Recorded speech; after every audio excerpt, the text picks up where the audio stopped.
We have captured the president of Venezuela, Maduro, a guy who said that he was willing to work with us and actually negotiate.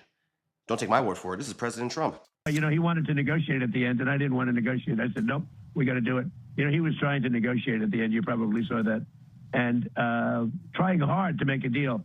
And I said, this could have been a very foolish thing if it didn't work out. But I said, nope, we can't do it. So we take out Maduro, who said he was willing to work with us.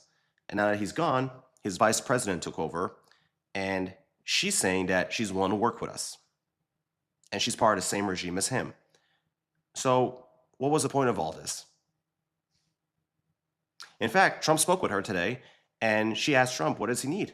And Trump said he needs total access to the oil. He didn't mention the fentanyl. I know. Dude, some of y'all...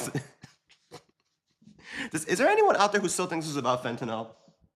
Or maybe Trump forgot to ask her. Maybe he forgot. It just skipped his mind. Yeah, no, this wasn't about fentanyl. Holy shit, people will believe anything. Looks like it was about the oil. And which she says she's willing to work with us on that. But so was Maduro. So what was the point of removing him if she's going to also give it to us? And I get a lot of people don't want to hear this. They're like, well, you were trying to take away a victory from Trump. No, I'm just trying to understand what was the point of all this. Because it looks like we're back where we started. Because for some of you, as far as policy, it just goes like this.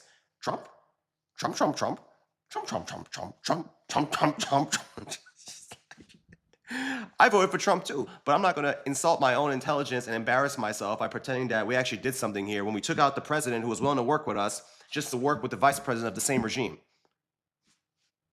And I figured it was going to go this way because you just can't take the president out and expect to put a figurehead in there when all the entire political apparatus and succession line is still intact and all the senior military advisors are still there, all the generals and everybody.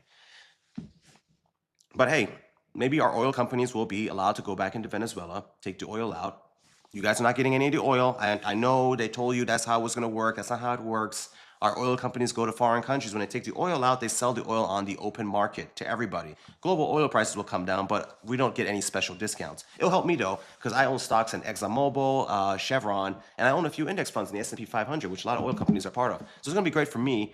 Oil production will go up in Venezuela, but the OPEC countries will probably bring oil production down, so it'll probably be the same barrel of price for oil. But hey, maybe you'll feel better. I'm starting to think this is more like a political victory for Trump to kind of make it look like he did something. Maybe he can get some wins in the midterms for it. But I think some Venezuelan people are going to start asking questions. They're going to be like, hey, what's the deal, man? I thought people were going to be free. It looks like the same regime's going to stay in power, and it's going to be the vice president.